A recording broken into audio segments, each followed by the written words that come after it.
Jadi ketika Ismail alaihissalam ini lahir, Allah perintahkan untuk menyembelih. Kalau di dalam Bible Mbak Vera dulu, kitab Kejadian pasal 22 ayat 2, yang disembelih bukan Ismail tapi Ishak. Masih ingat ya? Ingat. Ambillah anakmu yang tunggal, satu-satunya anak laki-laki yang kau miliki. Itu perintah Allah. Kemudian ditambahi yaitu Ishak. Nah, kata Ishak di situ sisipan, Mbak Vera. Salah satu bentuk pemalsuan, tahrif di dalam Bible adalah tambahan kata Ishak. Sekarang banyak umat Islam yang seperti itu, dibodohi. Oleh siapa? Dibodohi oleh siapa? Kok bengong lagi? Allahumma sholli ala Muhammad. Dengarkan baik-baik. Umat Islam ini dibodohi oleh siapa? Oleh siapa? Oleh ustadznya, oleh kiainya, oleh habibnya, oleh tuan guru, oleh ajengan. Dibodohi mereka. Suruh ngikut aja. Nggak pernah nanya dalilnya mana, hujahnya mana. Dari yang kasus kemarin itu, kita bisa melihat bahwa memang umat Islam ini banyak yang tidak mengerti ajarannya sendiri. Memang umat Islam ini banyak yang tidak mengerti ajarannya sendiri. Pokoknya anut kaul sing darani ku Ismail saja ini, ada juga kaul sing darani ku Ishak. Tapi kita melok partai mayoritas mawon rata-rata bilang sing disembelih sinten? Ismail. Padahal rata-rata ulama sing top-top itu darani Ishak. Tapi ini Indonesia agak populer kan. Ismail apa Ishak? Ismail apa Ishak? Ishak apa Ismail? Dasar atau ngaji. Jadi sebetulnya perdebatan ulama itu lebih mengarah ke Ishak sebetulnya. Tapi mainstream kita di Indonesia itu lebih ke Ismail. Ya rasa mikir kok takok alasan itu. Karena ya kita Ishak tenan. Tapi yang terkenal Ismail kok. Darani ki goblok malah repot. Ismail umumnya wong ngono, Ismail ya. Ismail, sing jelas ora jono ana wis ngalun. Al-Quran itu tidak menyebut nama. Siapa sebenarnya putra dari Ibrahim yang dikurbankan? Ya, di situ hanya disebutkan falamma balagha ma'ahu sa'ya.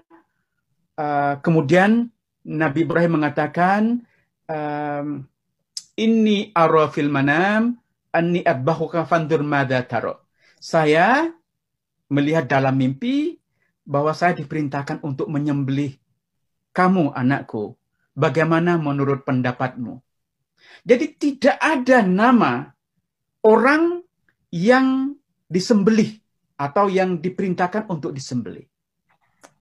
Ini penting ya, karena kalau kita membaca kitab-kitab tafsir yang awal, kita akan mendapatkan kesan bahwa yang disembelih atau yang diperintahkan untuk disembelih itu sebenarnya Nabi Ishak. Kalau kita membaca tafsirnya Muqatil bin Sulaiman, ya, Muqatil bin Sulaiman ini adalah mufasir paling awal yang kitabnya sampai kepada kita sekarang. Ya, Muqatil bin Sulaiman wafat pada tahun 150 Hijriah atau 767 Masehi. Artinya dia hidup pada sekitar 100 tahun setelah hijrah. Nah, dan bisa dikatakan ini adalah mufasir pertama, mufasir paling awal yang karyanya sampai kepada kita sekarang. Kalau kita baca tafsir Muqatil bin Sulaiman, dia secara eksplisit mengatakan bahwa yang diperintahkan untuk dikurbankan adalah putranya yang bernama Ishak. Bahkan sampai pada abad keempat, ya, kalau Anda membaca tafsir Tabari tafsir yang bersifat ensiklopedik, ya, yang sekarang terbit dalam berjilid-jilid, dan Anda baca tentang kisah pengorbanan Ibrahim itu, dia menyebutkan dua kelompok besar, ya. Riwayat yang mengatakan bahwa yang diperintahkan untuk disembelih adalah Ismail, dan riwayat yang mengatakan bahwa yang diperintahkan untuk disembelih adalah Ishak.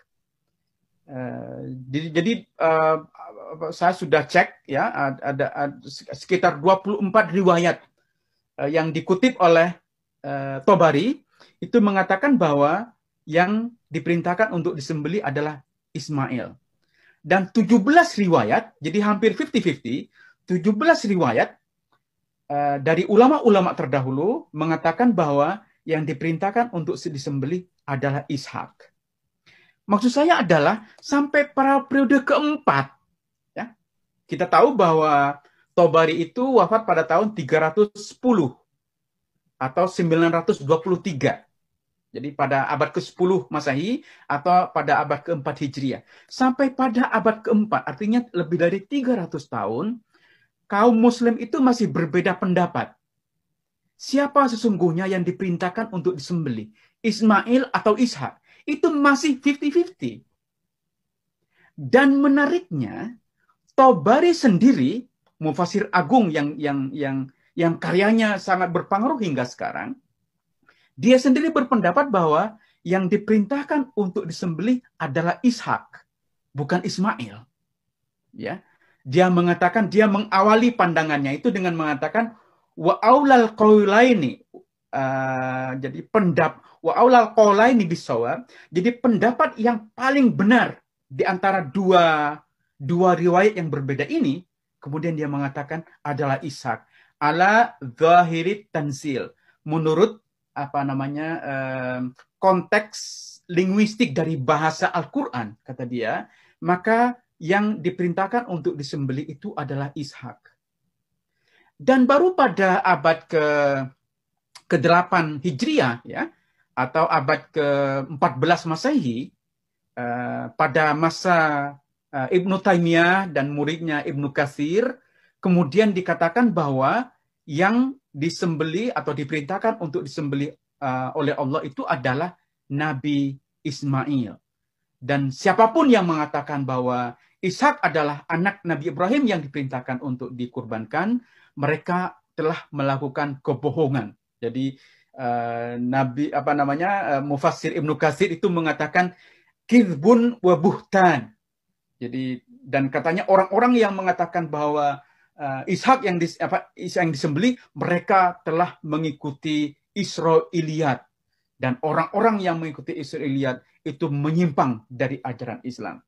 Jadi kita tahu bahwa pemahaman umum kita tentang siapa yang dikurbankan oleh Nabi Ibrahim itu sebenarnya produk abad ke-8 atau produk abad ke-18 Masehi. Itu produk yang sangat-sangat belakangan. Ini yang saya maksud bahwa pemahaman umum kita adalah bagian kedua tadi yang ingin saya sampaikan. Pemahaman umum kita tentang kurban mengisyaratkan bahwa kita perlu rethinking tentang sejarah Islam. Karena banyak hal yang kita pahami sekarang itu bukan sesuatu yang didiskusikan, diperdebatkan pada periode-periode awal, tetapi lebih dari produk zaman belakangan. Ya. Jadi tentang jadi memang kita tidak perlu berantem, ya, siapa yang dikurbankan, Ishak atau Ismail. Ada kawan yang sering mengulang-ulang joknya Gus Dur, tapi saya tidak bisa mengatakannya di sini karena kalau saya menceritakan joknya Gus Dur menjadi tidak lucu, ya. Tapi kira-kira Gus Dur mengatakan ya udah ngapain repot gitu. Wong nggak ada yang disembelih beneran katanya. Jadi mau Ishak mau Ismail ya terserah, nggak ada yang disembelih. Jadi memang tidak perlu berantem. Tapi pemahaman historis kita, mau saya, pemahaman historis kita itu sebenarnya perlu dilakukan pemikiran ulang.